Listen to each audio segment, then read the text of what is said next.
Okay, guys, welcome. So, this is kind of an off the cuff meeting. I appreciate you guys being on here, and I'm sure it's going to be some others to hop on soon. Um, you know, uh, big shout out to Paul for being willing to take the time and sort of share his expertise with us. Um, and I'm super excited. I mean, Paul's been working on this since 2021, 2020. 2020 is when we launched, but I think we connected 2019, ended towards the end of 2019. Oh wow, okay. So we connected then before I actually officially launched the course, which was oh yeah, because it was about the cleaning business more so. And then I think Yeah, you were because aware of it. that's how I came across. I came across you through Rohan. Right, okay. So damn, I've known you basically it was around now because it was definitely summer of Yeah, 2019. yeah, we launched September 2020, so we I connected with you towards the end of 2019, and then I did the Okay. course, I think beginning of 2020. Yeah. Yeah, yeah. So yeah, I launched the course, the original course, um in January 23rd of 2020. So, um, one thing I remember about Paul is that he told me from the beginning, listen, man, I'm ready to do uh, my next thing. I can tell that the call center sort of concept is a great one. I'm locked in and I'm going to be one of your biggest success stories. If not, I think you specifically said I'm going to be your greatest success story. And I was like, okay, all right. And you present yourself professional, so I'm not, in a way, I'm really not that surprised. But at the same time, there's a lot of people that talk to me and tell me that. So the biggest thing I'm excited about is that you said, okay, I'm locking in on something, and then you stuck to that. You didn't allow yourself to go in all kinds of different directions and then 2 months on this and then 2 months on the next thing. And I think that's the biggest difference. Your execution, you've been very creative. You've got a fantastic team, and we're going to get into that. But I think that what you have to say, again, I really appreciate you being here. And what you have to say is super powerful, partially because, yes, you've gained a lot of sort of experience and learned technique. But I think the bigger thing is the mindset. Um, what a lot of people will need to do it as you're considering this, not just on, the call center that's all human, but also as we sort of approach the AI age and we integrate that into some of our call center. The only thing that won't change ever over the next 15, 20, 30 years is having the right mindset to make this type of business and honestly business in general work. So, we'll be getting into strategy, but I want you guys to pay attention to how Paul sort of tackled the different obstacles that they've had and how he thinks about the problem before tackling it. I'm talking a lot. Paul, without further ado, welcome. Again, really appreciate you being here. No, most definitely, Don. I think it speaks volumes in terms of, you putting something together, and then the amount of following you've had. I know there was a lot of individuals that have joined the course since I've joined, and then it's similar to the path I've taken previous to jumping on this course. Is like you see something shiny, be like, oh, let me try this, oh, let me try that. Like I think I've gone through multitudes of business ventures prior to landing on something that I felt was credible enough, Hmm. because running a call center at the time, I was like, okay, you know what? It was a great point in time because it was during COVID, and Hmm. then we started hearing about businesses that were going remote and working from home. So I was like, this is probably the best time to launch. Hmm. I don't know if you remember, we were fully ready to launch the cleaning business at the time.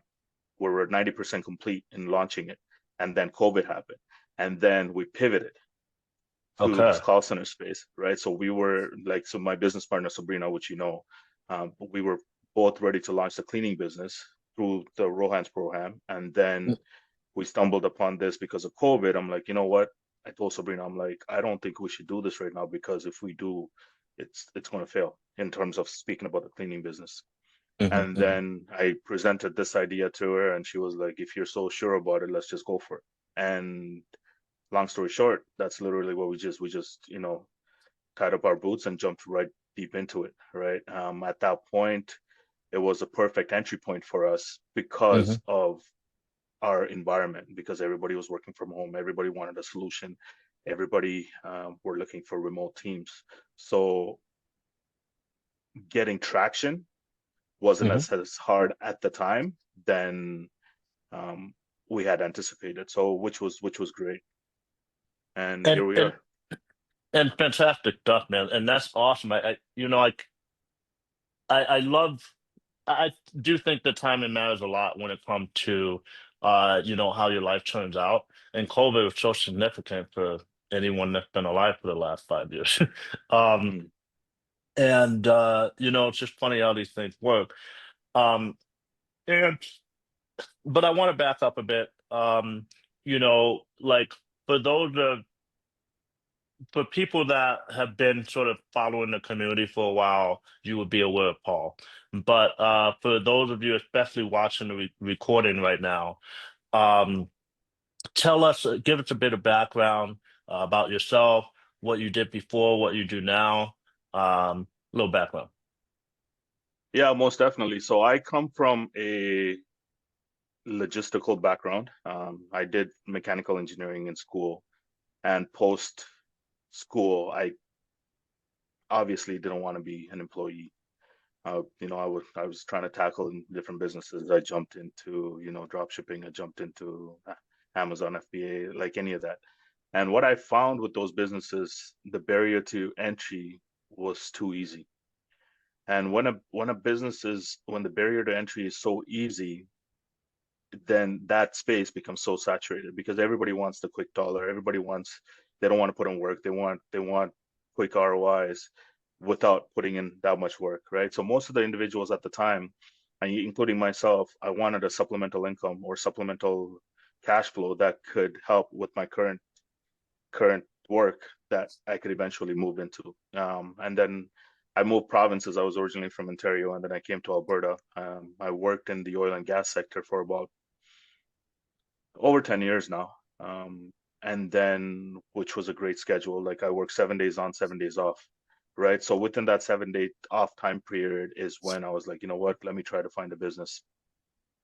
And then we jumped into this. And till today, I'm still employed, right? So Hmm. I'm not fully out of my employment. I'm still employed. I still run the business alongside my employment, as well as my business partner Sabrina, she's full time into it, and she's very much hands on. So she And, does mostly and the just mic. just to be clear, what he's saying is that Sabina originally had a job and now she's working full time in the business. For how long now? She's been full time over a little over 3 years now. Nice. So she's been full time. So she's more the micro side of the business. I'm more macro side of the business. Um, like our dynamic works really well. She's 4 hour flight time away from me, so we don't necessarily have to meet. We're not in the same office. Everything is done remotely. That's Hmm. that's the beauty of this business, and that's something that I enjoy the most is the ability to be remote. It's the ability to conduct business worldwide, globally. We could get into that a little later, Hmm. and the ability to still create something that you could be proud of. Hmm. One quick second.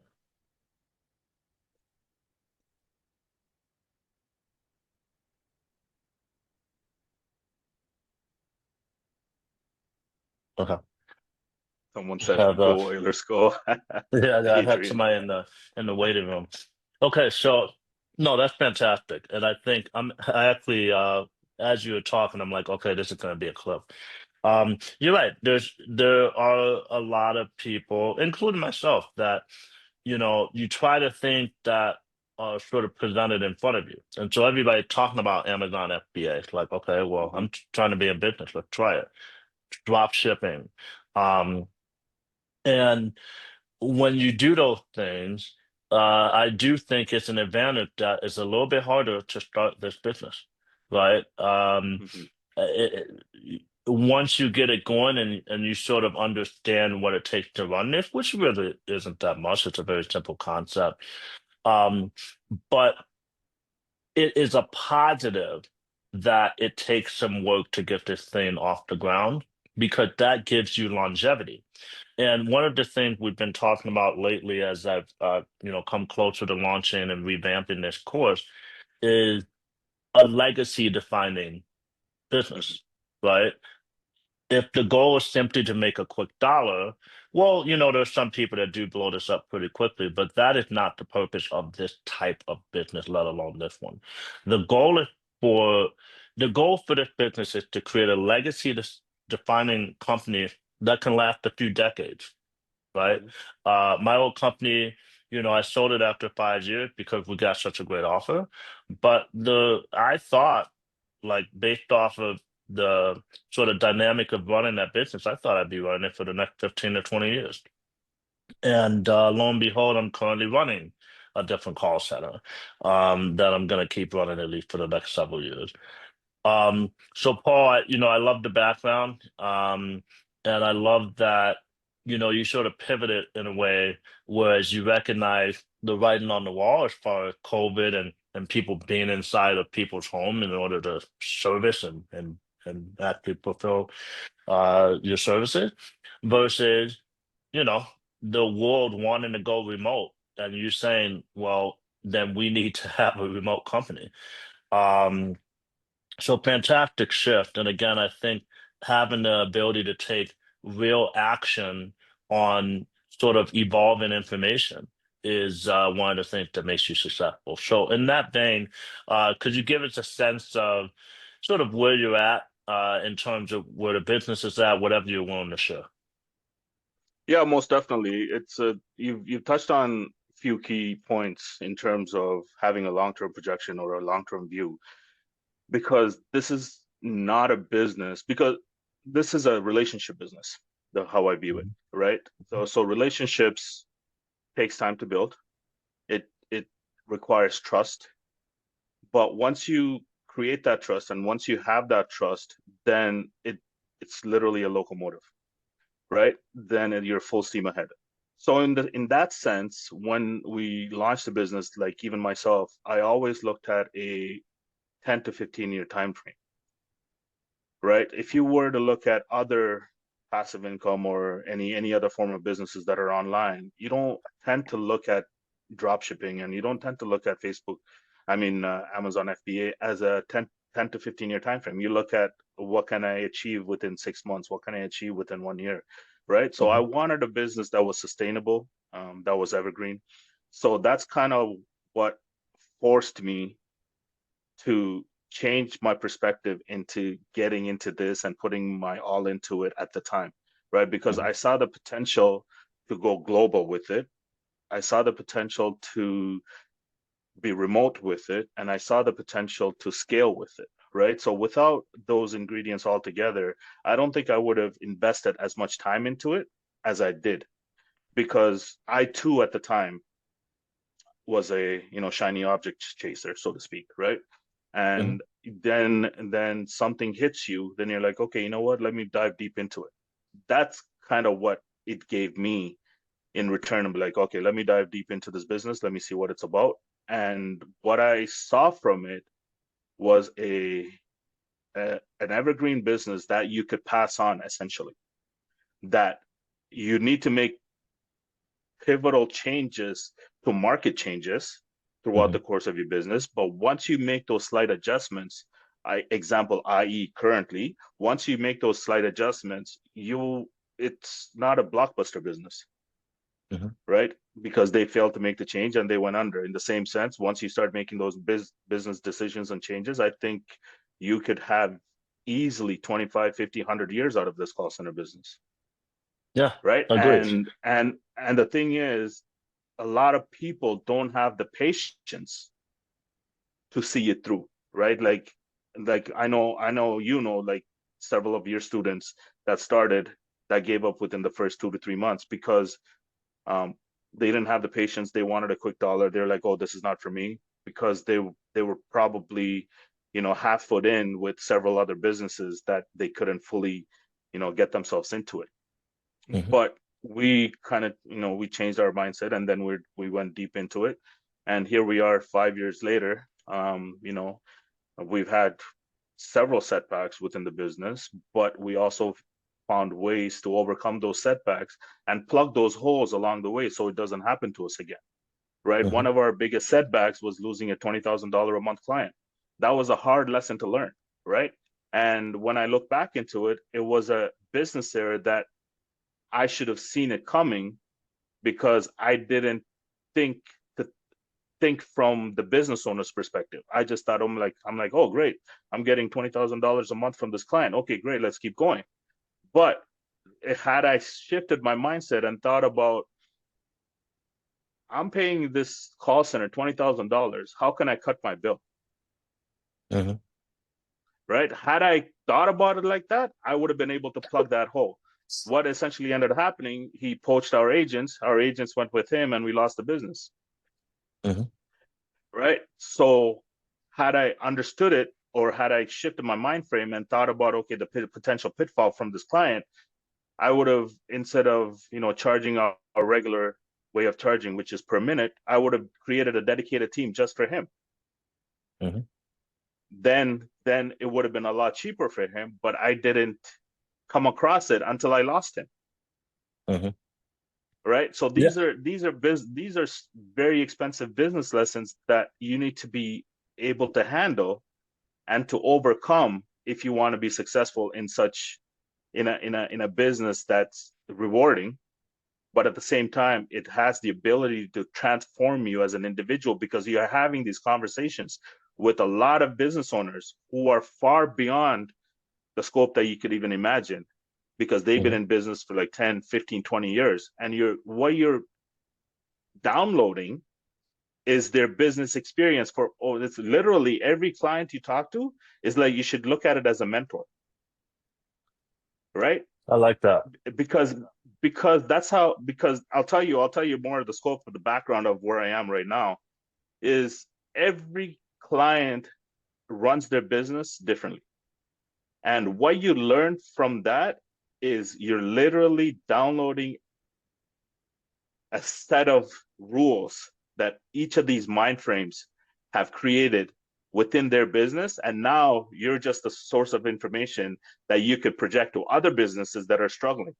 Right? Be Hmm. like, okay, you know what? Paul, I'm struggling with this. Okay, no problem, because I have another client who has a similar business. This is what they've done. Here you go, try this out. Well, now we have these. This is the magnitude of, it's not a it's a very linear curve, but once you hit that threshold, it's to the moon, so to speak, right? No, no, But no.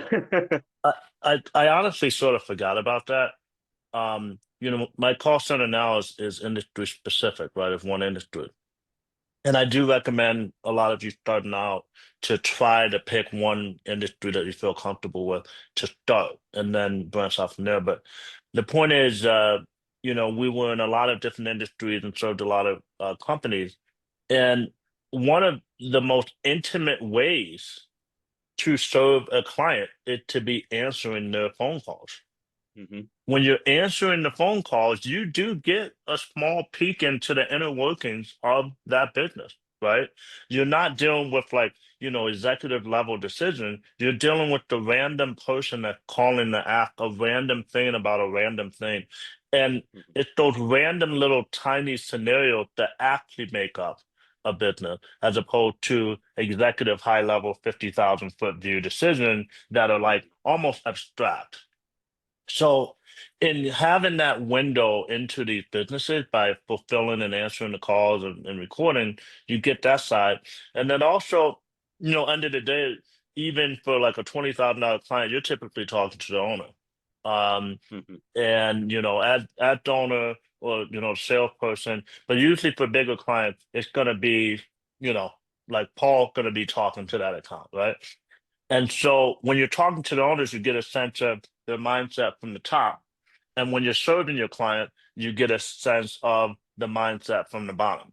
So you get both sides. I think it gives a tremendous amount of sort of context and perspective, and you do become like there is a situation in which you develop rapport with certain clients, and they ask you to help them navigate certain things, and you have answers Mhm. for them. So I think that's a huge benefit, and it also sort of strengthens your sort of business knowledge in general. You're able to take a course uh by serving more clients and listening to those. So fantastic thing. But I want to circle back just one more time. And again, to your comfort level, like around like what have you guys achieved as a business to that point in the last 5 years?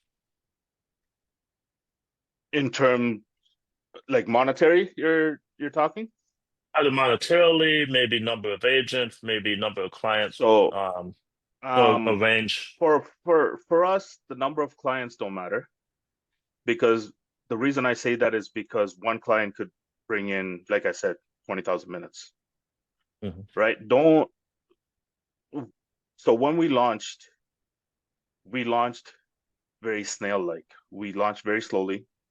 Um, we focused on how we could integrate more with the business rather than just being an answering service. I think when students sign up for your course, they think, oh, I'm just going to start up an answering service. But I implore any new students coming in to change that mindset, because if you are only helping these clients on the surface level, your churn is mhm, going to be substantial, because then it becomes easier for them to just let you go. mhm, So we have clients that have been with us since day one. That's 5-year run rate, right? The mhm, only reason we're able to keep our churn rate low is because we become ingrained with their business. We become ingrained with their back-end processes. We became ingrained with the dynamics of everything that happens within their business. So for them to just let us go, it's like chopping off their right hand, yeah. right? So if you just start thinking on that level and integrate with businesses on that level, then you'll be able to have a more sustaining business than, or with less churn than just being an answering service, or just fulfilling just phone calls, right? Mhm, um but I'm not saying that you shouldn't do it. What I'm saying is, if you want to do just answering service, expect a higher churn rate, right? But mhm, we didn't want to do that. We wanted to minimize our churn. We wanted to get integrated within the businesses. So what we did was, at the time, we created a lot of processes and solutions on our back end. So we grew very slow. mhm, Um, so one of our biggest clients from day one has been a logistics company. We do ship and trace for them, like shipment tracking. So at the time, they were looking for a solution that a lot of other call centers didn't provide, was to the ability to log into their shipment tracking platform and to give live updates. But we were willing to do it. mhm, So because of that, they're still with us, right? And that, during the peak months, that client, peak months for them is obviously, November, December, January. Those months, that client brings in anywhere from 35,000 to 50,000 a month, just one client, right? On other months, that will go down to about anywhere from 5 to 10,000. But that alone should give you an idea of how we integrate with businesses and how we do as in terms of numbers. Another client, like I said, the $20,000 client that we lost, he came to us when he was doing about 1,500 minutes a month. So he was an appliance repair company. I could speak more on him now because he's not with us any longer. mhm, He was an appliance repair company from Canada. He was operating out of British Columbia, but he lived in Spain, mhm, right? mhm, So he had three locations in BC when he came to us. So within the span of 4 years, he grew from 3 locations to over 20 locations across Canada. He went from $1,500, 1,500 not dollars, 1,500 minutes a month to well over 20,000 minutes a month, right? So that should show you the amount of scale that we can do within this business. right? So think of our business as the backbone of every business that they could build on, right? Once you understand the scope of what we can do as an answering service or a call center or a virtual receptionist business, you will start to understand the scope in which that you could create multiple verticals within the call center space. Yeah. And the way I like to think about that is that you get stickier. So in the beginning, when you're launching this thing, you don't want to try to do everything because it's hard to operate in that way, right? I think it's smart that, Paul, his background was logistic. He gets a logistic client that comes in and says, "Hey, I want to do this." And so he already had a baseline as to how that would be fulfilled. And so again, I do recommend that, all of you as sort of your first preference, if there's an industry that you have the most amount of confidence, whether you've worked in it, whether, you've had a business in it, um, you start there because you're going to have better sort of sales conversations with people that are considering signing up for you. And when they ask certain questions, it's not a sales call, it's an explanation and a consult, right? Um, and so, Paul was able to have a baseline of creating a service and molding that service in a way that was stickier to the client they were looking to serve. Um, and so the way I see it is he mentioned churn being higher when you're doing less things for your clients, which is true. Um, and so as you grow, as you build, as you get operating experience, the goal is to sort of build your competency and, make sure that you're doing the initial things correctly. And then once you sort of develop processes around simply answering the phone or doing live chat or whatever, once you're doing the simple thing right and you have confidence in that and you got a decent then you build on top of it. And as you continue to build on top of it, again, your service becomes more powerful.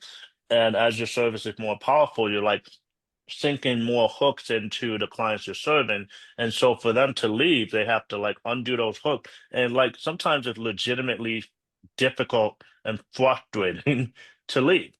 And so if it's frustrating to leave you as a service provider, then you're going to hold on to that client. Obviously, you don't want to hold them hostage. You want to provide a good service so they're happy anyway. But it's certainly helpful when it's freaking annoying for a client to leave. They might have these like, okay, well, we're paying about 10% more than we would pay somewhere else, but oh, too inconvenient. Let's at least have a conversation with them to see what they can do, as opposed to, oh, we're just going to take that 10% cheaper provider without having to think about it. So great point, Paul.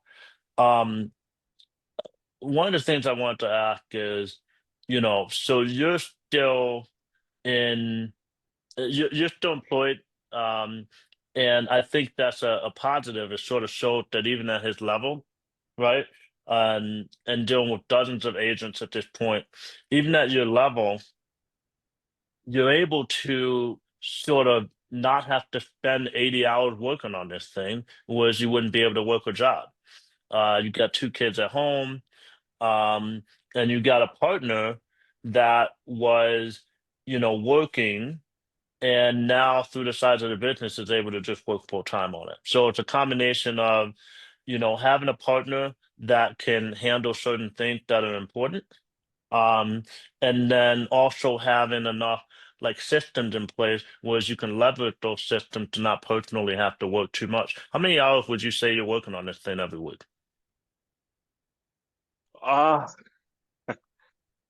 I want to say during billing time, that's obviously where majority of my time goes. Mhm. But other than that, it's literally responding to Slack messages, right? And having, if I have to jump in with a client, high level client, then other than that, I'm not involved, So right? what would you average that out to? I want to say at least 5 to 10 a week, if that, right? And initially, obviously, initially my involvement was heavier because I was on the building side and Sabrina's time wasn't as much involved.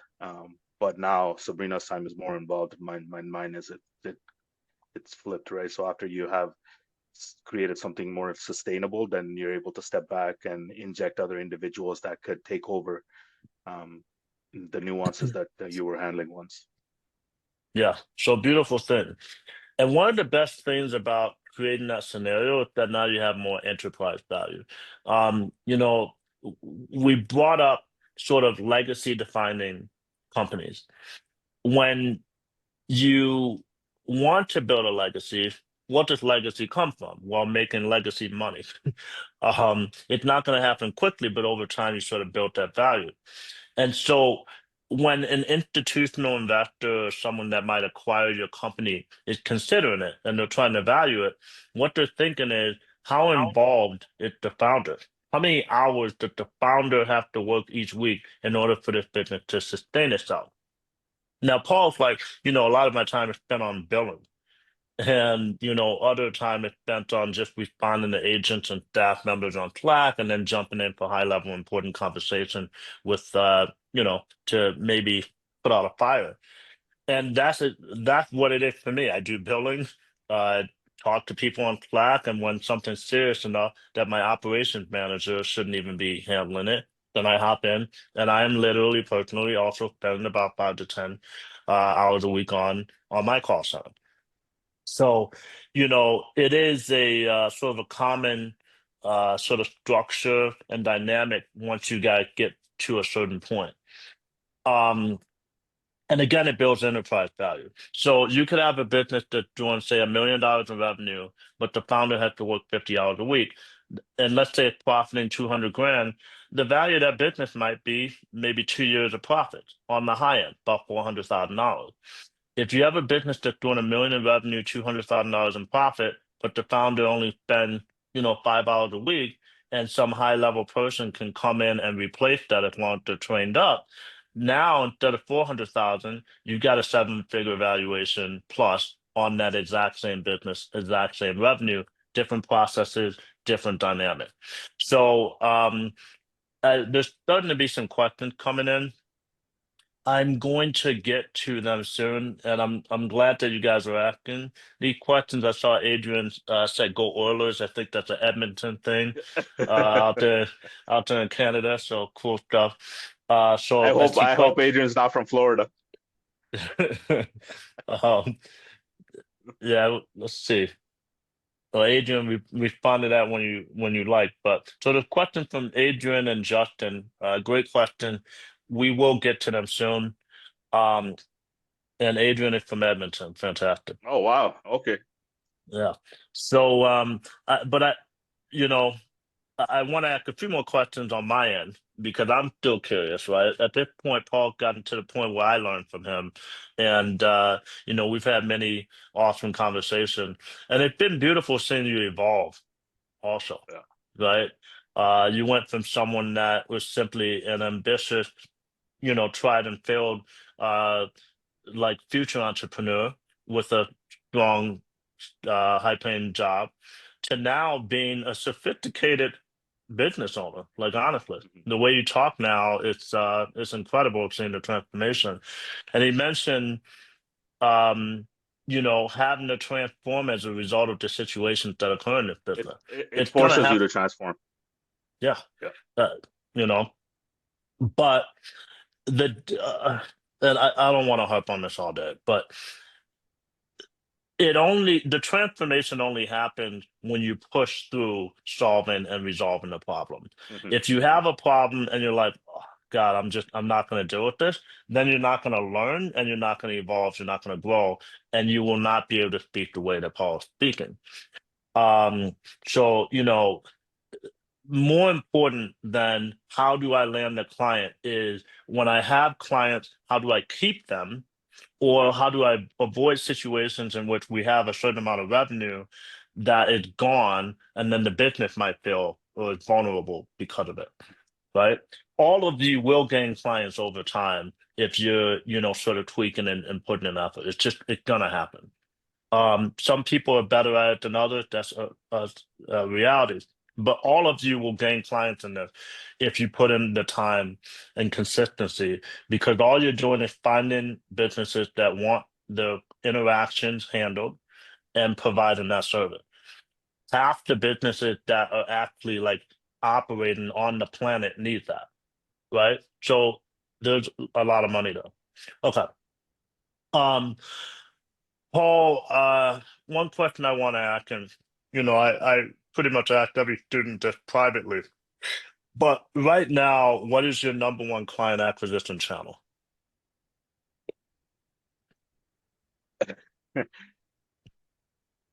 It's it's a multitude of things, and I wouldn't even say it's more of a channel, so to speak. Well, I'll touch base on that. But right now, we're at a point where SEO is kicking in, partnerships are kicking in, and referrals are kicking in, right? So we, I want to touch base on this because I feel like this is very important. So what you mentioned about client acquisition, but the more important thing is how to learn how to keep your client. I think this is where new students lack the insight of this business. It's easier now to get clients with AI and whatnot. But if you don't have systems and processes built out for your business, you will never be able to keep that client, especially any white collar business, because they don't want to deal with a Mickey Mouse individual trying to answer phone calls for like a law firm, right? So you need to be able to create a business where it's your back-end processors are pretty much bulletproof, so that when you do approach them, um, then and you provide that service, they see, okay, you know what, we may have something here.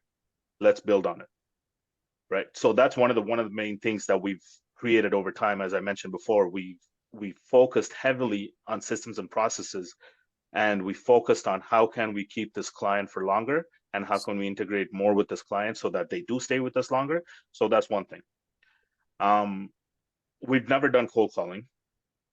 I feel like maybe because of my personality, maybe that's why I never really focused on cold calling.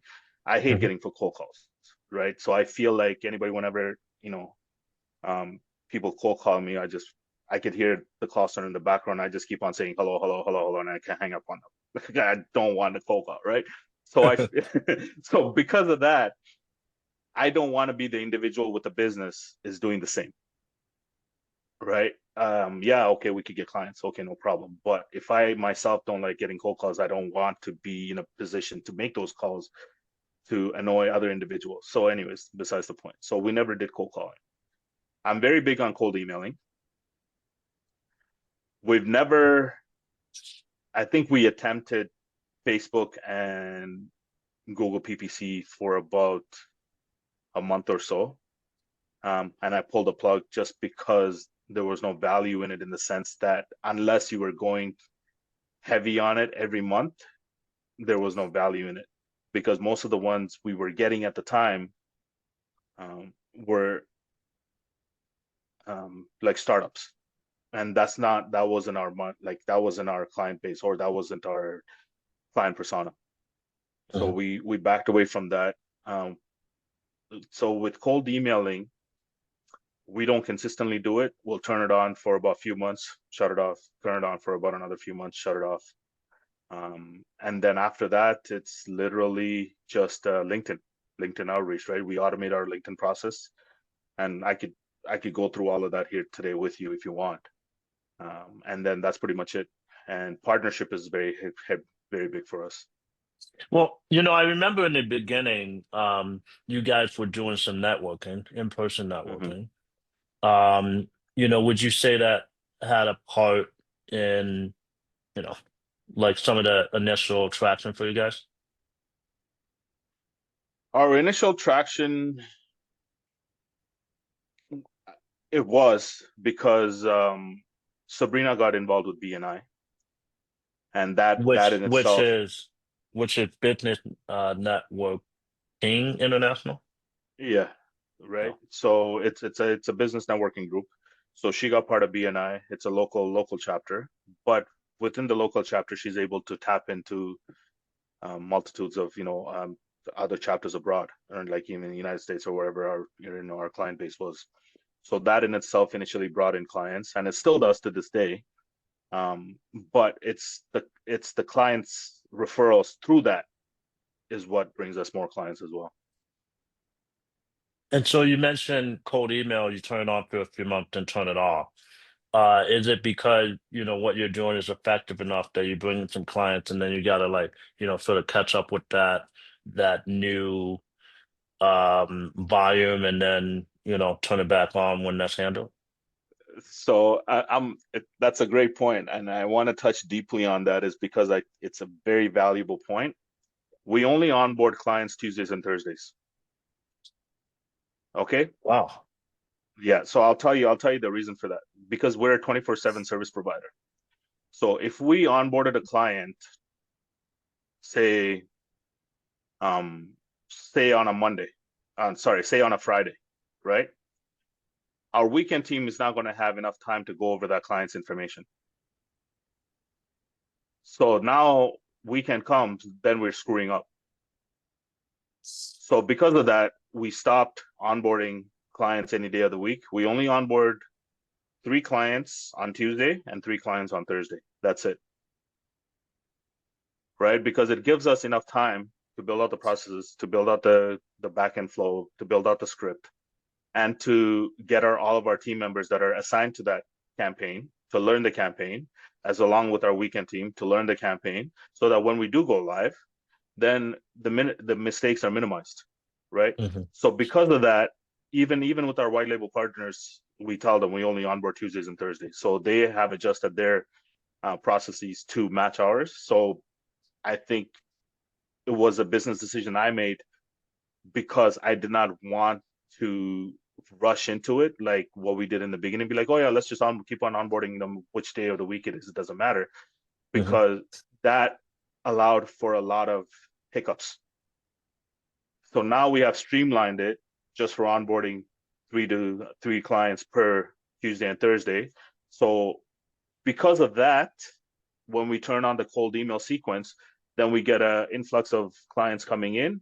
And that's the reason we stop, because we need to go through all of that to be able to get them onboarded on those specific dates and create processes and everything for all those clients, Hmm. and to get them to go live. And that's one of the reasons why we don't like to grow more, like we don't like to onboard more than say 9 to 12 clients a month. Okay. Okay, that's good to know. Um,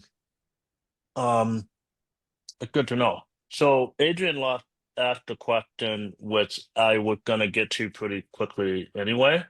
And he mentioned, how do we find other call center for white label? So Paul is actually the person that I refer everyone to when they ask about white labeling. Tell us a bit about white labeling and what you guys do for people that want that service. Yeah, most definitely. So we started white labeling, I want to say 3 years ago. Oh, that's another way we get clients, white label partners. Sorry, I forgot to mention that. Mhm. Um, we launched it 3 years ago. Initially, it was difficult because we're trying to mold our business into how they were operating their business, which is not how you want to run white label partnerships. Mhm. Um, I'll go more deep into that in a minute here. So then I took a stand and be like, no, we're not going to change our processes to match ours. Then at that point, we don't have a business, Mhm. right? So we're going to keep our processes and systems the same, and we're going to just extend that to our white label partners, and that's what we did. And since then, I think we're at almost, I want to say about 11 white label partners. I bet. Yeah, around there. Yeah, 11 white label partners. Each are, they have their own businesses, right? So how it would work is you run a front facing company, which is your own business, and then think of it like a drop shipping, right? We are the drop service provider. whereas your clients will never know that you're using a third-party service provider. All of our correspondence that goes out is suited to your brand.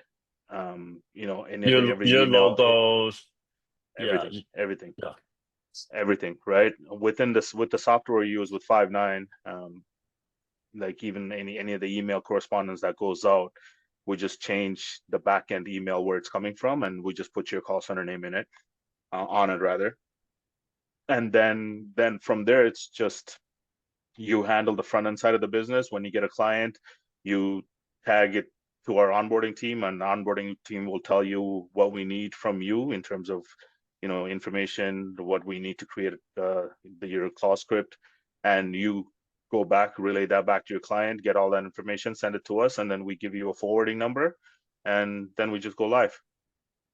Right? It's right. it's honestly, we've simplified it so much that I think we're going to start um, injecting more time and resources into building out your white label partnership, because I feel like we also grow helping our white label partners grow, right?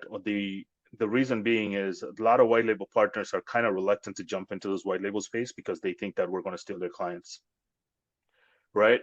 We're in a business of building relationships. So we see a white label partner as a channel to bring in more revenue for us. Mhm. So it's why would we want to chop off that pipeline? Right? It doesn't make sense to us, right? As a business, it doesn't make sense. So we Mhm. value that white label partnership. So we do everything we can to protect that integrity with that white label partner. So Mhm. once the white label partner understand the trust, or believes that, once they form the trust, I think they get more involved with, like, what, I could actually grow a business with this. One thing that a lot of white label partners don't understand, they can still create a book of business, and still sell it for multiples. Because now, say a white label partner created and built a business, say 25 clients, right? 25 clients could bring in a revenue anywhere from ten to $15,000 or even more, based on the Mhm. volume that you're doing. Mhm. Now you have a business with zero overhead, like literally zero overhead. And if you're doing fifty Your, thousand dollars your a month, website, your monthly hosting fee for your website. right, exactly, right, and you have zero overhead, and if whatever, if you're buying ads, or purchasing ads, or maybe at that point you may have a virtual assistant to help run your business, whatever it may be. So your overhead might be anywhere from $3,000 to $5,000 a month, and you're bringing in $50,000. So now you go and try to sell that business, you could probably do 5 to 10x, and ask for 5 to 10x multiple on that business, right? Just because you don't have any processes, you don't have any overhead. It's literally buy, and it operates passively, right? So that's where the reluctance is with a lot of white label partners, because they think that obviously the trust factor, right? They Mhm. think that we're going to poach their clients, or they don't feel like they have a control of their business, but essentially they have more control of their business, because they're not dealing with agents, and they're not dealing with software issues. They're not dealing with any of the nuances of that comes along with running this. It's actually operating now. Now, could you give me a sense, because I'm not even aware, could you give me a sense, not in terms of like number of people, but what is the structure of the personnel in your company? Like, what is your structure, your org chart, so to speak? Um, so you have myself and Sabrina at the top. Sabrina handles day-to-day operations. I handle macro side, so sales, integration, Vision, acquisition, vision, right? Um, and then with under Sabrina, there are team leads. We don't. They're all of them are remote. All of them are global. None of them are employees. They're all contractors. From under the supervisors, they manage certain aspect of the business.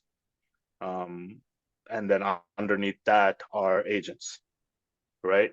And on my side is I don't have a direct report, so to speak, that reports to me. So I have different technical teams. I have the IT side, I have the sales side, and then I have I'm building out executive assistant side as well. With the IT side, this is okay. Um, I wanna touch base on this a little bit also. Is when we built the business, I built it with a vision to scale. I didn't build it. I didn't build it to profit as soon as possible. So we took less revenue in the beginning. The Less reason I say that is you because you took less initial profit in the beginning. no, we didn't focus on revenue in the beginning. Okay. We focused on scale, right? Mhm. Scale for the long term and the sustainability side of things. So when we have other white label partners that run their own call center space, and then we fulfill service for the after hours and weekends. Um, so the way they operate is they train all of their agents and their entirety of their team to do everything,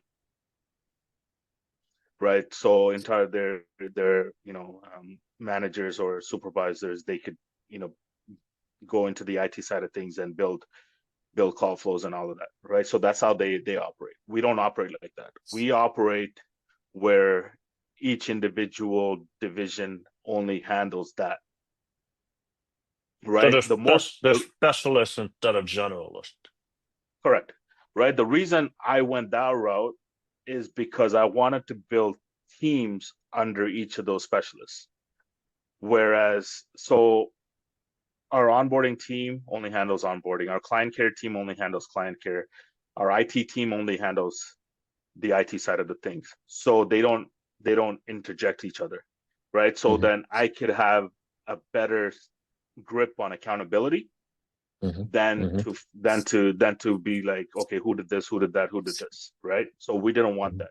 So we tried to structure it in a way that an enterprise level business would be structured, right? Even Hmm. though we weren't enterprise at the time or even now, but my vision was 10, 15 years, 20 years down the line.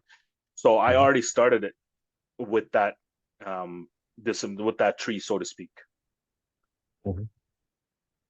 Okay. right? So That's, yeah, that sounds good. I mean, I'll tell you guys my structure. We uh we have myself, we have an operations manager, we have a quality assurance manager, we have a manager handling our sort of non-voice stuff, and then that team. We have a agent manager that manage agents, and then we have a few team leads, and then we have our agent, and then we have a salespeople. So it's pretty simple structure. Um, Onboarding is done by operations person, as well as to a certain extent the agent managers, because they're the ones that have to relay that onboarding information to the agent. But the person that facilitates that is the operations person. Um, so it's not a very difficult structure.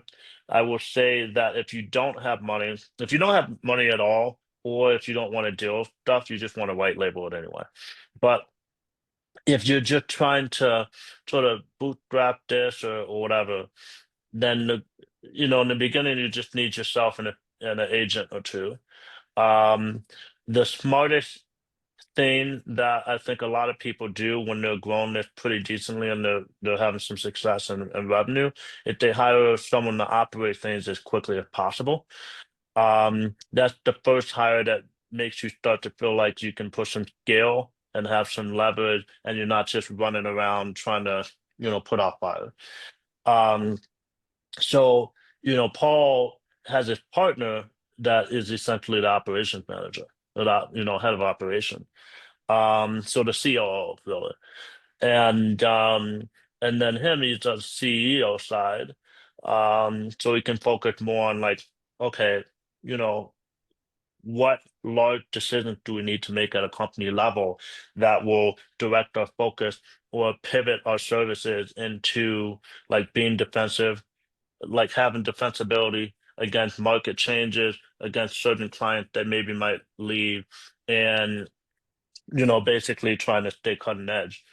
And that type of decision that we only onboard on certain days. Paul needs to be able to not be inside the business every single day, every waking hour, so that he can stand outside of it, have that sort of outside perspective and say, okay, I'm recognizing patterns because I'm not sitting here inside of it. I can be outside, recognize the pattern. The pattern is that you onboard a new client on a Friday, the weekend team is screwing up. I'm recognizing the pattern. How do I adjust to that? You can only do that stuff when you have an operations manager. So, Paul, great structure. I'm glad that you're specializing your team, your people. That means everyone is very good at what they're doing, as opposed to everyone being completely mediocre at what they're doing, which makes your service mediocre across the board. Um, okay, great stuff, Paul. We'll end up talking for 3 hours. If I ask all the questions I want to ask, I'm going to start to go to um, the Q&A. But um, so one of the first questions that Adrian asked is, what stops you from going full time in the business and using that gain time to grow? I think one of the answers is only the only requirement is 5 to 10 hours. But what is your thought there? Adrian, since you live in Edmonton, I work in Fort McMurray. I work for CNRL. So as you know, in the oil and gas sector, the income is substantially high. That's one thing. Um, so and plus, literally, since I only work 7 days a week, if I look at it from in a year's perspective, I literally work half a year. So What because of that, because you work 7 on, 7 off. You said 7 because I off, only work 7 days a week. 7 on, 7 off, right? Yeah. So that's one aspect of it. Additionally, and now that I'm only injecting 10 hours into it. It also allows me the ability to build out businesses in a different side of things and to create verticals, which is what I'm currently doing. One, obviously, the AI space. We're tackling that. Additionally, we're also building out our own CRM that we're going to be offering soon for other call center partners. This is specific to call center. So that, because one of the issues that we came across is we couldn't find a CRM that benefited for call center, that was beneficial to call centers. Every CRM that was out there, you needed multiple, right? Multiple SaaS to put it together for it to work. So we're focusing on just one, creating it. So hopefully it'll be done before the year's end. But that's that gives me the ability to tackle different projects, still have an income coming in that I'm not really taking money out of the business or need to take money out of the business. So as I mentioned before, like we're looking at 10, 15, 20-year time frame. So I think like anything that I need to take out, then I'll be able to take out later on. Yeah. So good question, good answer. Um, Just that his first question, I think, was a great one. What are some ways you built trust as a new owner? Um, I have one answer that I want to pop in for that I noticed about Paul's thing, then Paul can answer that. His company is called 24H Virtual, and it just got a unique value proposition in the name, right? Not everybody 24/7, and you don't have to like ask that question if you're someone that definitely wants a 24/7 service. So I remember they were getting some inquiries, and probably still now, like getting inquiries. They're like, "Hey, I need a 24/7," and you clearly seem like you guys are 24/7. So that it just simplicity there from an SEO standpoint, as well as from a telling people what you do standpoint without them having to think about it. I think is super important. But Paul. Um, Sorry, what was the question? Yeah, sorry. The question is, what are some ways you built trust as a new owner? Oh, trust. So one thing is very important is whenever you're talking to clients and you tell them you're going to do something, make sure you do it. Right? That that ability to follow through is speaks volume without even you realizing it. So if you're going to tell a client that yes, we're going to do this, don't go back to them and say, "Oh, I'm sorry, but I thought we could do it. We can't do it anymore." Don't do that. So understand your capabilities of what you can and cannot do, and then communicate those capabilities to your clients and make sure you follow through with that. So I think he is acting in the context of, if you're trying to land the client, you haven't landed them yet. Mm. What is, how can you stand out in a way that makes you more attractive to ultimately landing that client?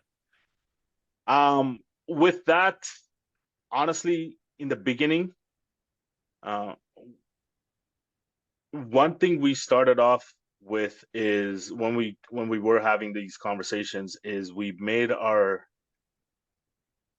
website look that the business has been there for a long time, right? Don't put up a one-page website, right?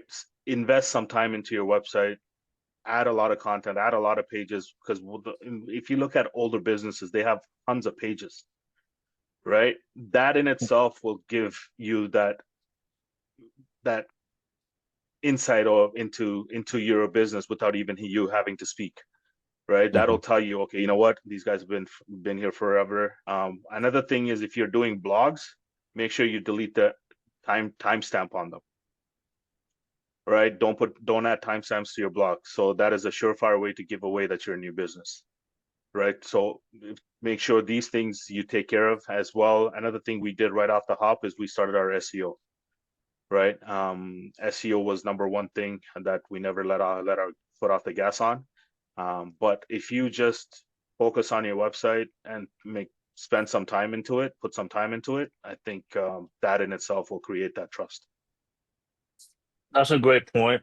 Um, um, One of the big things that happens is all of you, if you're putting in enough effort, you're putting in the numbers in terms of outreach, you're gonna have people that you have conversations with, right? And what happens is they will do due diligence on you if they're actually considering the service. And so when they do the due diligence, you need to look like you're a comprehensive brand as opposed to just a standing website. And so, Paul mentions SEO, having that content not just on your site and having Jesus Christ, wow, I gotta stop doing that. So having a comprehensive website, I mean, it's perfect. Um, it makes it look like it's been around for longer. Um, but having web properties outside of your website on the internet, having a LinkedIn page with real content on it, having those social media platforms with real content on, having blog posts on sites that aren't social media. So like on, other sites maybe that are in the specific industry that you're targeting or whatever. That type of stuff, when someone types in, your company name and they see those articles in different places that aren't on your website and aren't a social media page, that says, oh, this is a serious outfit. This is a comprehensive brand. They are solid, they're established. And so when you build that sort of like um, uh, perception of you being a more established brand, well, people are going to be interested in the service. They'll end up signing with you though, instead of saying, oh, well, you got me interested in the service, but I went with a different company because they seem like they're more established than you guys are, which will happen unless you, start to build that out. So, great, great question. And Justin asked about how important is building a brand to differentiate. I mean, that's what I just said. It means Mhm. everything. Um, okay. And then to like I said, and then to build a brand, you don't necessarily have to think too much into it, right? Like as you mentioned, you just need to have touch points across the web. Like, make sure you have all of your social media profiles branded to you, to the business, right? So I find when business owners, this is something I learned over the course of time, is they'll come up with a great domain name without checking if that particular business name is available on LinkedIn, Facebook, Twitter, and Instagram, right? So these are four things that I'm very big on: LinkedIn, Instagram, Facebook, and Twitter. So if you cannot find your specific domain name within those four platforms, don't get that domain name. Look for something else, right? It's very important to have similar domain names or the similar names across the board, because when you're searching for that particular name, Googling it, all of your social media profiles going to prop up under that particular name, right? So it's very important. Like branding in that sense is very important. Hmm. And even I've made that mistake. Um, like it was like Vicky Virtual, and then I think Twitter was my Vicky Virtual or something like Mhm. that, which is like, and I didn't think about it. The other thing is, like these are best practices, right? There's certain things that aren't going to be perfect, but what's more important is that you build out something that's comprehensive and that it has more content. Um, and you don't want to put out content that's crappy just to have more stuff. You want everything you put out to be good. Okay, this is a Paul interview. Um, one question that Justin had. I love doing these interviews because, it's nice to be able to have a conversation, but Paul, um, you really have a great mindset on it. Could you elaborate a bit on what an operations manager does? Yeah, In your most case, definitely. you're seeing. So what she does is essentially the bridge between our clients and our agents. So with our operations manager, she'll handle any onboarding queries. She'll handle, client care. She'll manage the client care team. And then she oversees day-to-day operations. So if there's any hiccups with clients, if there's agents are messing up, if our call scripts needs to be changed, if additional processes needs to be included for a particular client because that call flow is in there. We're very big on call flow. So we test call flows out for our clients very thoroughly. So if there is a friction point, we try to eliminate that. And these friction points cannot be recognized by me because I'm not involved in the day-to-day operations. So only somebody that is involved day-to-day operations is involved, could be able to recognize those. And one thing I like about Sabrina is she still answers phone calls to this day. The Oh, reason being, yes, the reason being, and I implore any of you trying to hire operations managers to do this or to advise them to do it, is because if the operations manager does not answer phone calls, then that operations manager is not going to understand what is required to run something seamlessly. So she still answers phone calls till today. She'll come up on hiccups on call flow. She'll come up on hiccups on processes that we could improve on. She'll come up on any other limitations that we need to address so that the client experience or the call experience for the caller is better. so when you say she take calls, around how often, how many calls? I don't know how many calls she takes, but she takes calls every day. Every day. Wow. My operations manager also take calls. And the way we do it is she the last resort if we're super busy. Um, and for her, it's probably around, I guess it would probably average out to 3 or 4 hours a week on the phone. Okay. Um, and what happens is, same thing. There's certain situations that come up and there'll be like a problem. Well, it's twofold. Sometimes I'll have a vision like you, Paul, and say, hey, we need to do something. And like if we're selecting a new software, I'll like get it going on it, and then she's the one that ultimately implements it, and get the details ironed out. So she like implements my vision, right? Mhm. And then on the other side, she's the one that needs to solve all the problems that arise from agent manager or in terms of like something that needs to be improved in our service. And, frankly, there's a lot of times where something will come up, and I honestly don't even know the answer. Mhm. Because the operations manager in general need to be the person that understands how your business operates better than you do. They need to understand like what your SOPs are because they help develop them or they're the one that approve those SOPs. So you need to be able to like, let's say you're having a client call. I oftentimes, if it's a potential client, I would have the operations manager on the call because the client will ask, well, how do you handle this? And then Nadia, my op person, can answer that question in a very specific way. No, yeah, most definitely. So it is needed. So your operations, because if she doesn't or he doesn't answer the phone call, then there's a disconnect, right? And they're not going to understand, um, you know, friction points unless they answer those calls. But yeah, no, that's a good point. So great question, Justin. Does anyone else have question? Um, okay, so this is a specific question. Um, and Justin, great questions, man. Anybody else with questions, feel free to ask. Um, we'll stay on for another 20 minutes or so, if that's okay. Are you asking me? Yeah, Oh, I'm okay. I'm like I said, I'm good. I had time allotted for you. right, well, I really appreciate it, and you've been killing it.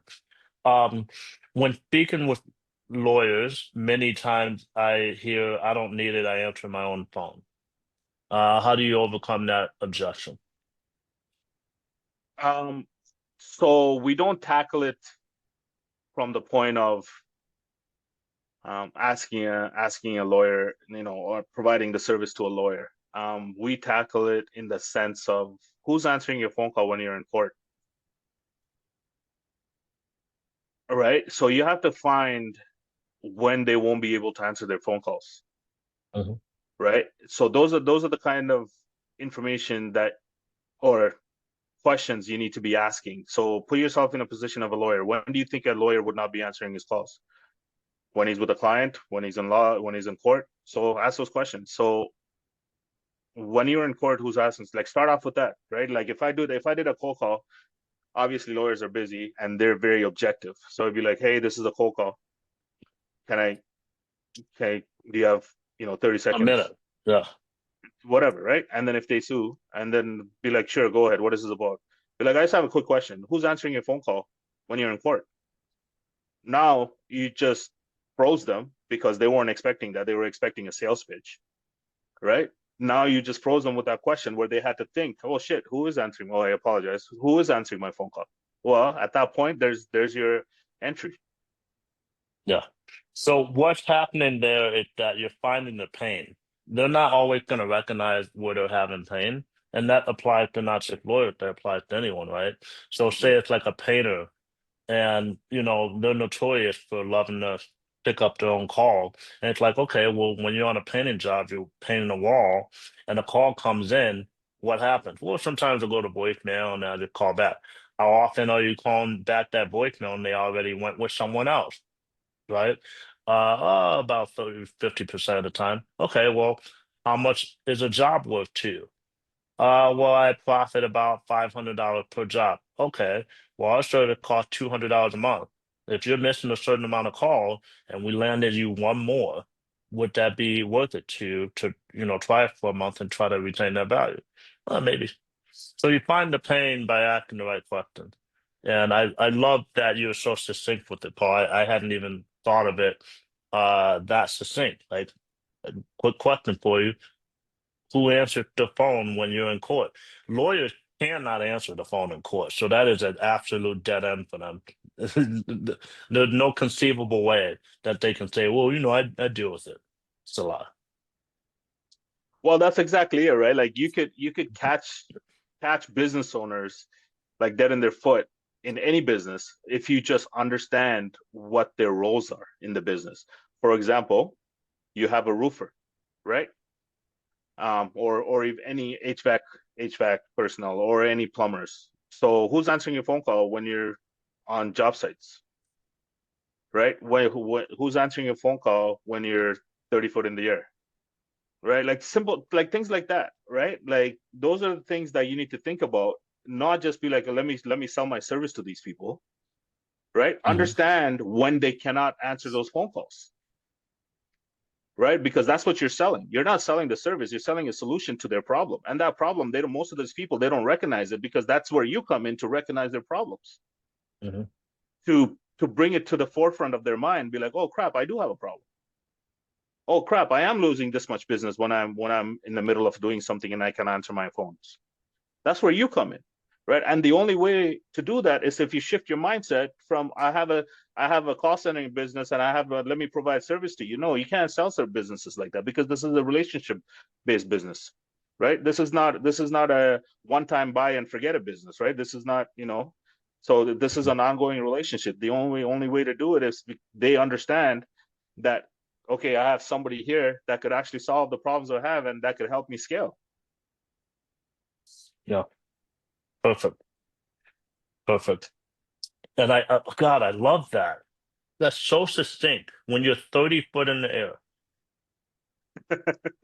like that's so good. Who's answering the phone when you're 30 feet in the air? Like that's good, man. I hope you guys are catching those gems.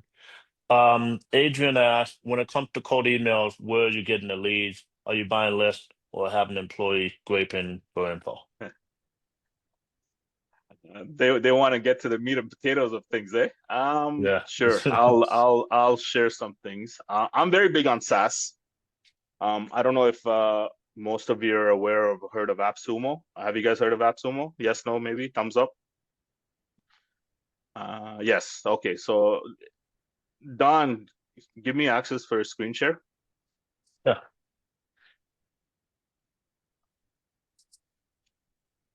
Okay, I knew this was going to come up, so I already prepared it. Very nice. 1 second. All right. So I'm very big on AppSumo. I could even show you my product list is how many pages long. Oh, Uh, where is it? So wow. 19 pages long. Get That's how out of long my here. product list is, right? So let's not Jeez. get into that right now. All right. So how we get our leads? So I'm always on here trying to find tools that will scrape me leads, right? Initially, when we started, I started with Fiverr, obviously, but those leads they weren't as great. So then I found software. So right now, Smart Leads is one of them, right? Always don't get excited when you get to AppSumo to just buy up everything. Always wait for reviews, read the reviews, read the questions, just scroll down, read these questions, and in here, you could ask questions to the developers. So what AppSumo is a SaaS startup marketplace. So this is where startups come in to get their testing phase done. So you could get in early at a very low rate for a lifetime deal, um, and then it just becomes for yours to keep, because you're helping them build out their SaaS, complete their SaaS. You become their testing phase, right? It's testing ground. So I'll tell you one thing about AppSumo. I bought 3 instantly licenses. Licenses. So three of them. So I bought 3 each, right? So I have 9 instantly lifetime accesses, and instantly right now to buy one of them is around $2,000, and I bought it for $189 at the time, right? And that's lifetime. So anyway, so this is one of the things to scrape your leads. Also get yourself a cold email tool that's lifetime right now, which is New Reply. New Reply is pretty good. It's similar to Instantly. Sales Blink is an older software. It's been there for a minute. You could go through those reviews. Sales Blink is really good. One of the things you have to look at when you're getting these cold email softwares is if they have a email warm-up solution. Email warm-up is very big. So if they don't have an integrated email warm-up, don't get it. And also check out their tiers, right? So SalesBlink has an unlimited email warm-up, as well as unlimited monthly sending limit, right? And they also have, as you go up higher the tier, you get 100 workspaces. So that means that you could create multiple Di- workspaces under your own brand or whatnot, right? Is So, that anyways, this is like one. different domains? Correct. Yes. Right. So you have two cold email thing, and this closely is what I use for. This is going to end soon, so if you guys are thinking about it, I would suggest to get it here soon. Mind you, I'm just telling you to go get it. I don't have an affiliate links or anything of that nature, so you could just so I'm not profiting from it. Um, so closely is what I use for LinkedIn. How closely works is it's automated. You just connect your. I'll show you the back end how it's set up. I'll show you one of my drafts. Is you connect your LinkedIn account, and then from there you do just a regular LinkedIn search. I don't know why this guy keeps coming up. Oh, that's a soccer coach. Let's say HVAC. Uh, Paul had kid playing soccer. yeah,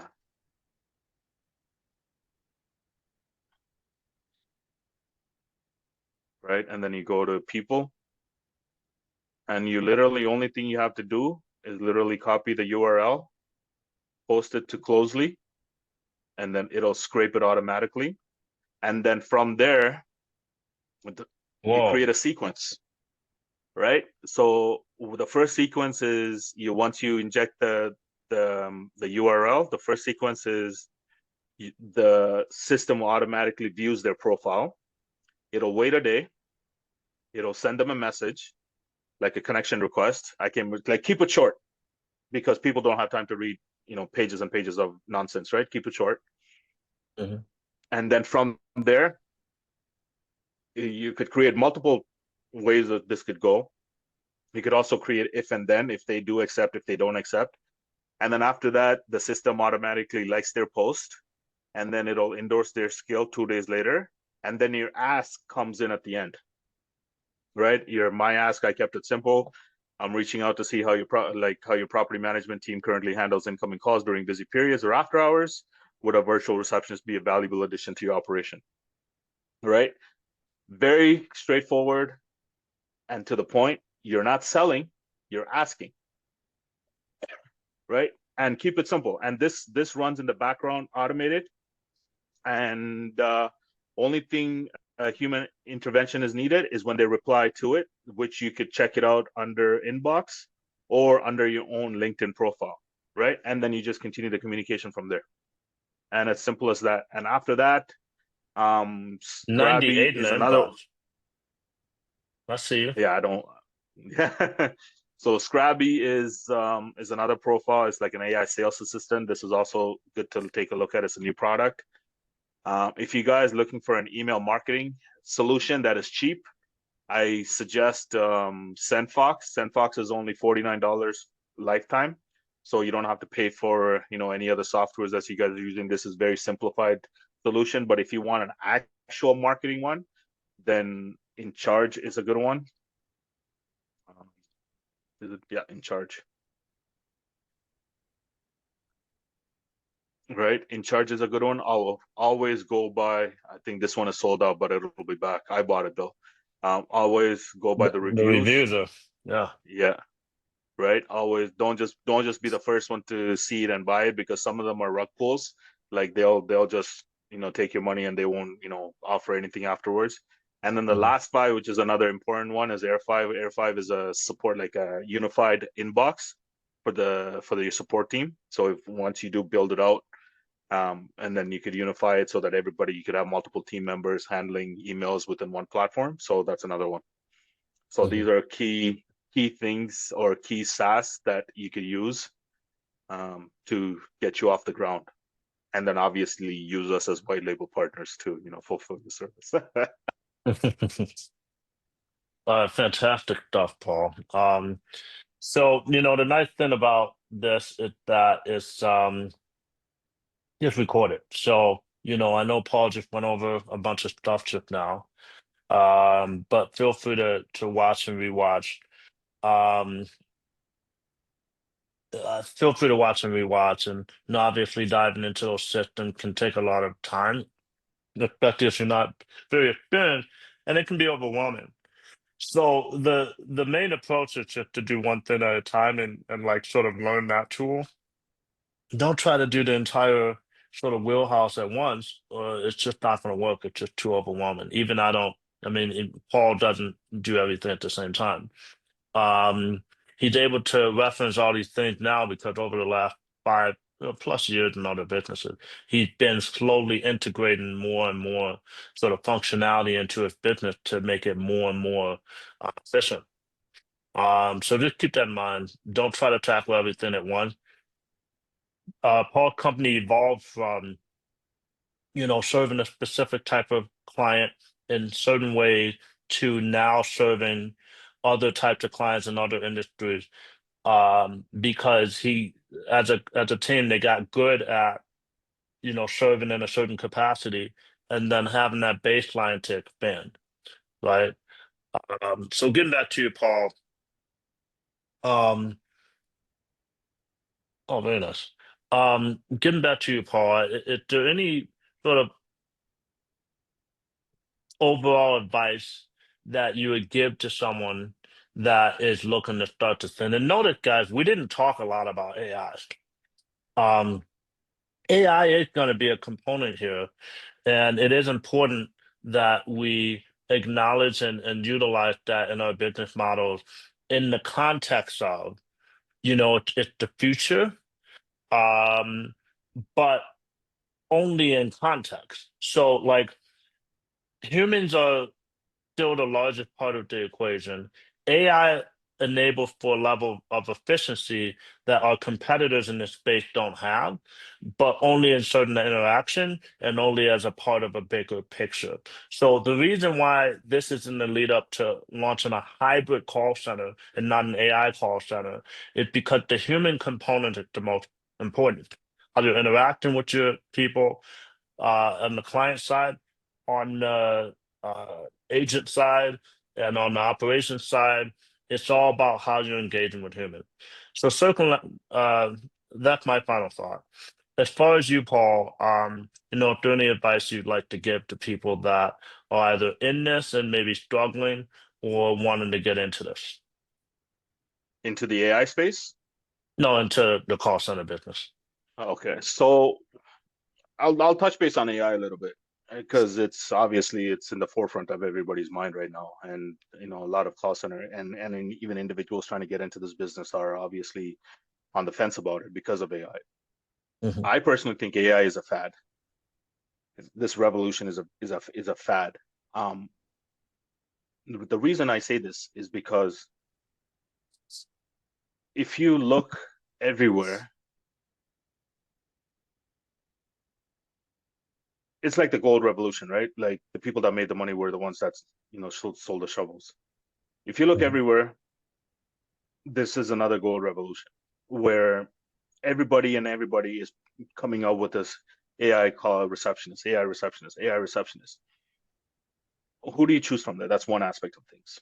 Another aspect is when the market is flooded with it, the value is gone, right?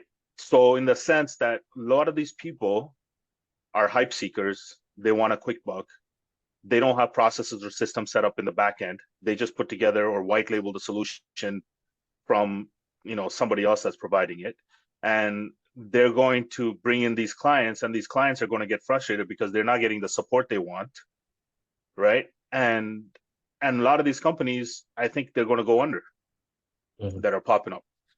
The hybrid solution works is because now we could implement a solution where a first call resolution could be handled by AI, and a handoff could happen if a deeper understanding or deeper knowledge of that particular business is required and only a human could handle it, Mhm. right? So I think that's where the value is when it comes to the hybrid system is initial intake could be handled by AI, where you could reduce where we could provide clients a cheaper solutions to handle unnecessary spamming calls or like a call screening solution by using AI. Once that call is screened, then it will be handed off to a live agent or a human agent, right? So I think Mhm. the value is there with the hybrid solution. And if you are going to go start a call center just using AI, keep in mind that the marketplace is flooded, and you'll eventually be lost within it, right? So and then also a lot of these companies that went AI or explored with AI are now coming back to live agents and human agents because they understand their client base. They've switched over just on profit alone. Just be like, oh yeah, we can switch over so we can save this much money without understanding their client base. Because now their client base be like, oh, we don't want to deal with chatbots. We don't want to deal with voice AI. We want to deal with real humans, right?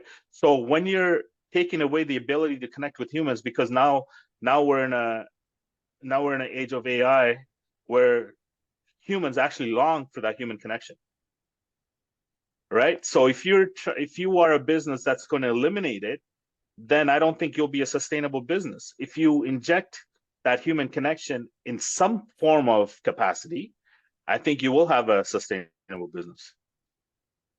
Yeah. I mean, it's a great breakdown. Um, there are situations like, you know, there are situations where it does make sense for a computer to answer it. Like, there's so many businesses in my current thing, there's a lot of call where people say, "What are your hours?" That's the question. What are your hours? And what happens is people put in these sort of message greetings when the call comes in. It's either, press 2 for hours of operation, or they'll just play this long message that's like a minute long that says uh, our hours of operation are this. We accept these forms of payment. We're open on these days. And they basically answer all the general questions that come in too often for the human to answer before you can even connect with anyone. So with the AI side, it can handle that. But when it comes to basically any scenario in which a human needs reassurance, that reassurance is going to need to come from another human. If someone That's right. says, "Hey, do you have this product in stock?" They want a human to be able to say yes. I mean, ideally, they want a human to be like, "I'm looking at this product right now. Come get it." Right? Um, when it like some people are like, "Listen, I need to, before I drive 2 hours to the freaking store to get this, I need to know that it's there." Nobody's gonna talk about that. And I think Paul Point it's spot on. Like Klarna, I'm sure you saw that story. Klarna had replaced 700 humans agents with AI, and they were boasting about it. And then famously, within the last month, they decided to bring in the humans back, um, because it's just you're not getting the connection. And so I think it was Justin and people in general asked, okay, how do you stand out? You cannot stand out in AI. There's no differentiator. Don't. There's literally no, like if you're using the same Llama bot or Chat GPT 4.0 or whatever, if you're using that model and someone else is using that model, you have zero differentiator except price. So whoever is the cheapest and therefore has maybe zero margin whatsoever is winning that game. And so, if you're trying to build a legacy to find a business, you're not going to do it. But if you're doing something with humans, well, there's a lot of variability there. How you run the business is everything. And so you can provide value, you can differentiate yourself, and you can have something intrinsic that, sort of has staying power for the next decade or two or whatever. Um, and I think AI is a fad in that it's sort of a misnomer. Like we don't have actual artificial intelligence yet. Artificial intelligence would be sentient. Once these Mhm. things are sentient, we're all screwed, and I don't want to know what's going to happen. But until if and when that happens, we're still on a level playing field. And so we can integrate AI to make our operations more efficient, but we don't want to replace. Yeah, most definitely. It's like even for us, like we've had conversations internally in terms of just providing just AI to our clients, and I said I literally told Sabrina I don't think it's going to work because our clients want that human connection, and I think if we done, we could probably offer like a hybrid solution, and we had this hybrid solution conversation way before you jumped on this, right? So it's that's I'm Mhm. glad you did. But it's, I think it is something that's going to be sustainable in that space, in the AI space, if you do start providing hybrid solution.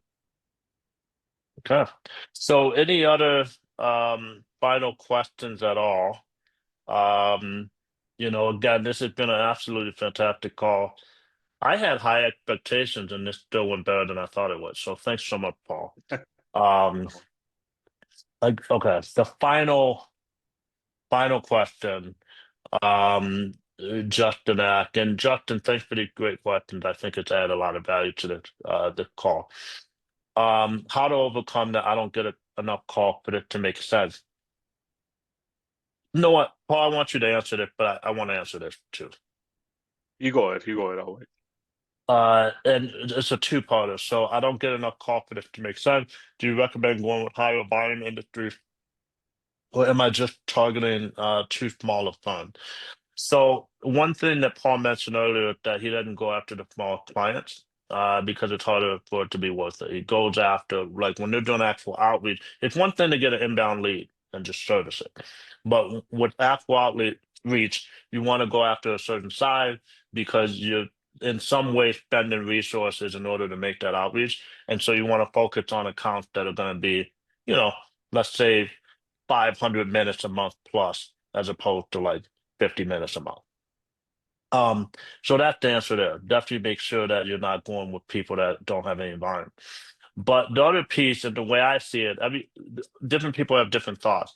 The way I see it is, I don't try to overcome every single objection. Not everyone is a actual potential client. If they say certain things, then you just move on. Like if they have a gatekeeper, I'm not exhausting energy trying to come up with 100 different scenarios of getting past the gatekeeper. I just find the people that don't have gatekeeper could do more than enough, right? Sometimes you'll have on the inbound side people that have like, especially law firms, they'll have a paralegal that used to take calls and they're sick of taking calls because it's disrupting their other task. And so they'll have our service, paralegal handling, higher level stuff, and then the attorney. But it's hard for them to see that when you're reaching out. So the my answer there is don't try to overcome every single objection if it's like this sort of mountain that you're trying to climb over.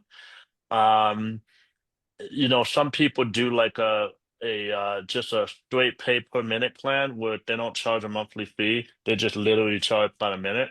So if someone I would say you have to have some type of minimum. Vicky Virtual, my old company, we did this. We eventually did like 25-minute minimum. Um, but some people will do it pay by the minute just to capture the revenue. Unfortunately, though, when you handle a client, that means you have to, take in this script, have systems in place, and have infrastructure in place to handle the calls well. So you are exhausting some effort just to have the client like as part of your roster. Um, but so in general, the answer is outreach, go after a certain size. I think about 500 minutes a month and up. That's my answer. Paul? Um, what, so I want to put this out there right off the hop.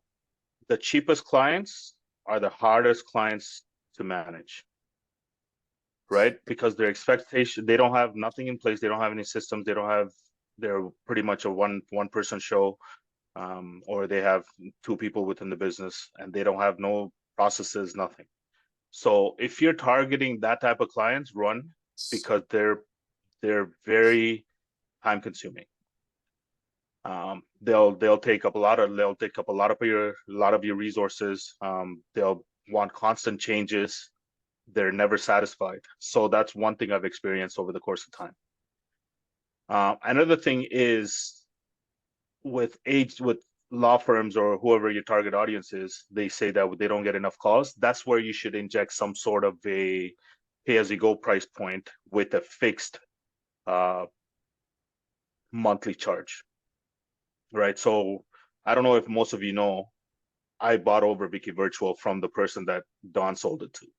And then when we bought it over, we transitioned to serve only law firms. So with 24H virtual, we do pretty much anybody and everybody, but mostly we're targeting home service businesses or local service businesses. And with Vicky Virtual, we're only targeting law firms and law professionals. So I can speak on both spectrums.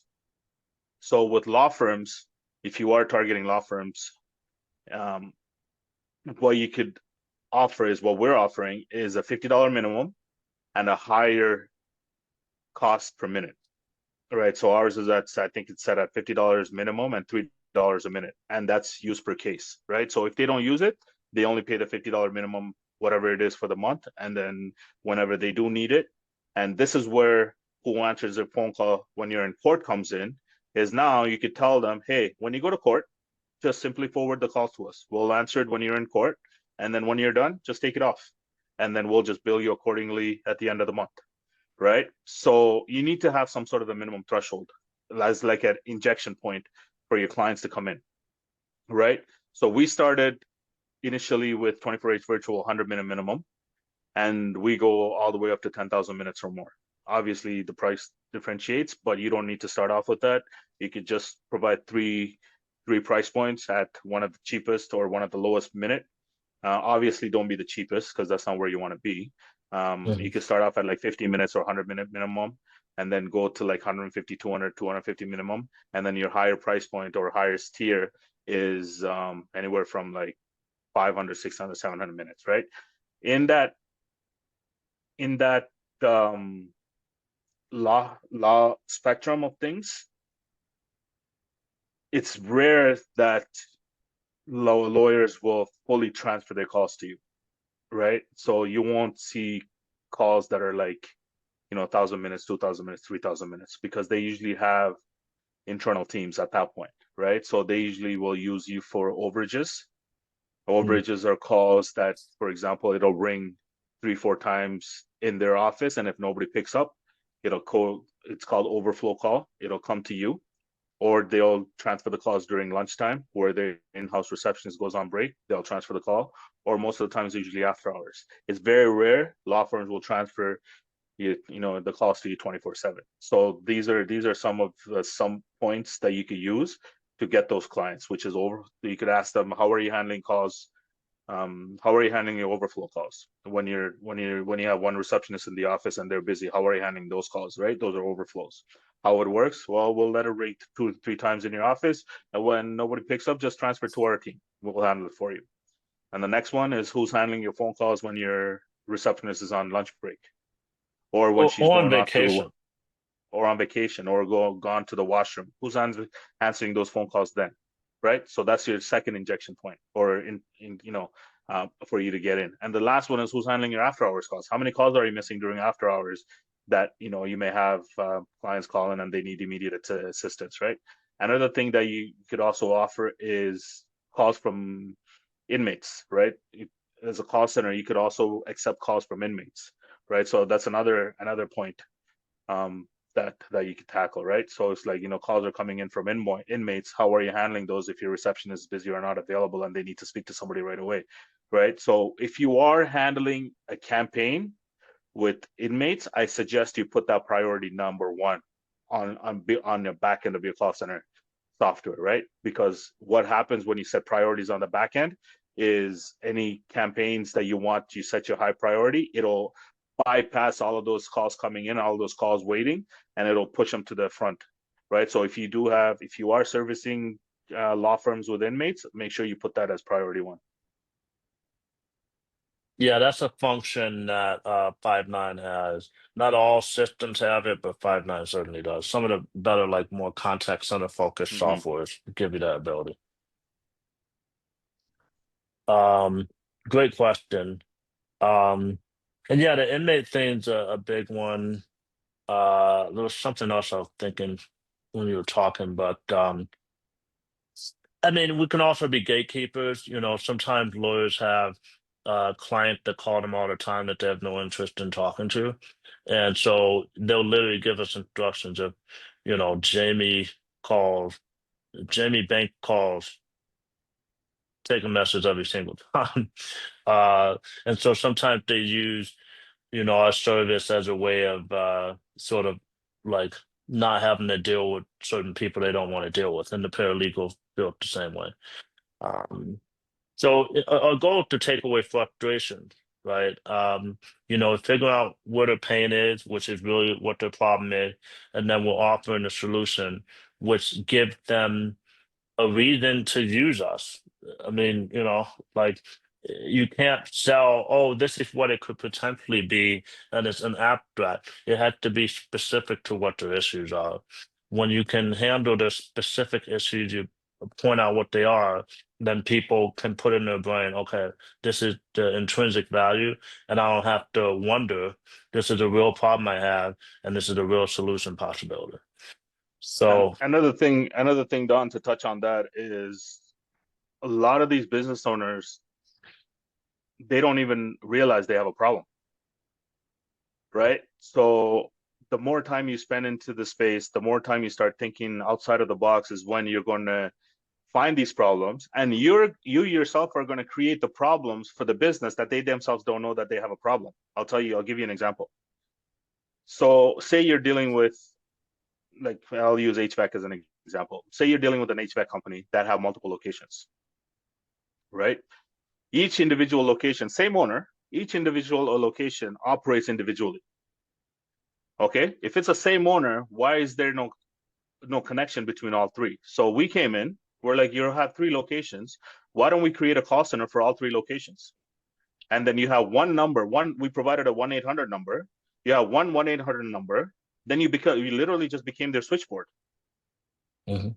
right? These are things that you could create when you understand the space that you're in, and then you yourself have created a solution to a problem that they never realized that they had. Because for them, they have three businesses it's running individually. They didn't think about joining all of them together. Now you have a streamlined solution where all of the booking and everything comes through one number, and that now you can handle, multiple locations within one scope of phone number.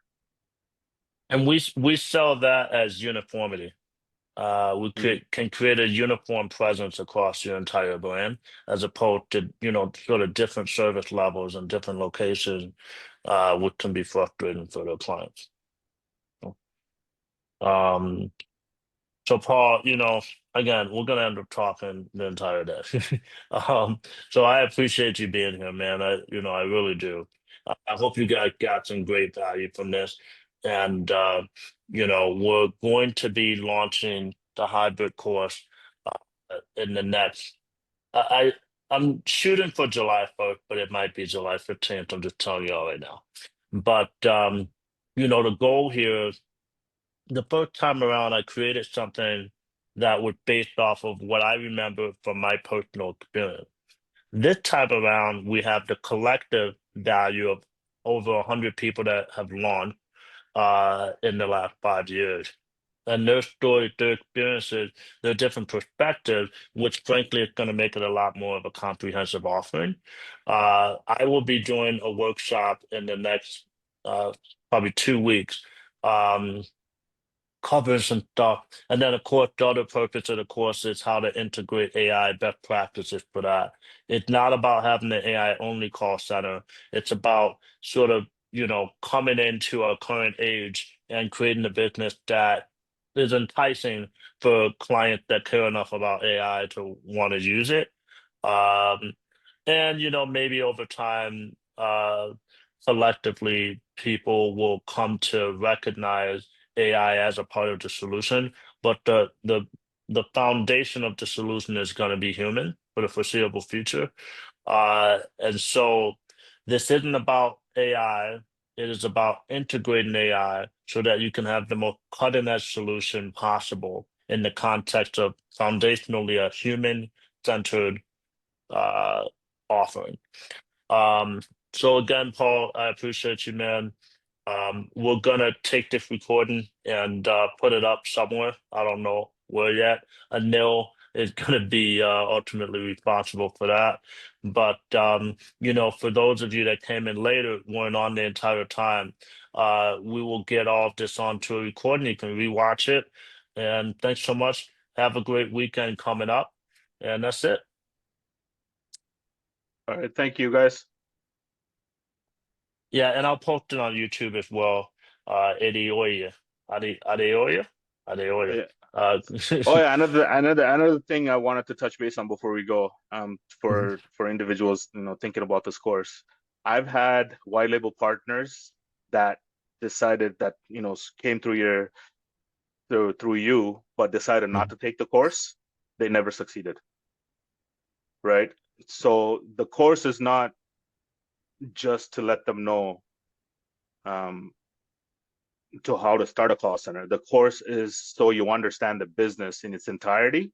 So people that skip that step, that want to backdoor in without taking the course, usually don't succeed because the connection between them and their client is never, um, there, right? So they think that, yeah. okay, they could come to me and be like, okay, let's white label. Okay, fine, no problem.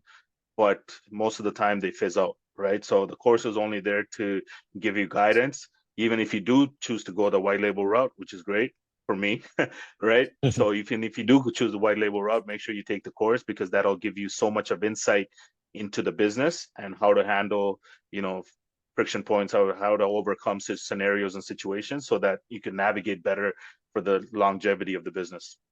Yeah. The stuff that we've been talking about, it's impossible to get this information unless you're either taking the course and, because I talk about these things and I bring context to everything I explain so that you're getting like industry knowledge on top of the how to. And the point is that it is literally impossible to know these things and how to answer, certain questions that Justin asked without operating. So the only way to capture sort of that experience from operators is to get that requisite information as opposed to going out and just, trying to wing it. That's possible. I didn't have a course to work on. You can do it. It's just a lot more trial and error. It's a lot harder. So this sort of makes your life a lot easier, more efficient. And then you got the community around you of all these great people that can continue to answer questions as you begin your journey. So. Okay, so appreciate you guys, Paul. Thanks for that additional sort of like uh point. And have a great weekend coming up. I will get this on YouTube as well as in some type of members area somewhere. Still sort of figuring that out. But have a good rest of the day and great weekend coming up. All right. Thanks, Don. See you guys later. Thanks for being here. Bye guys.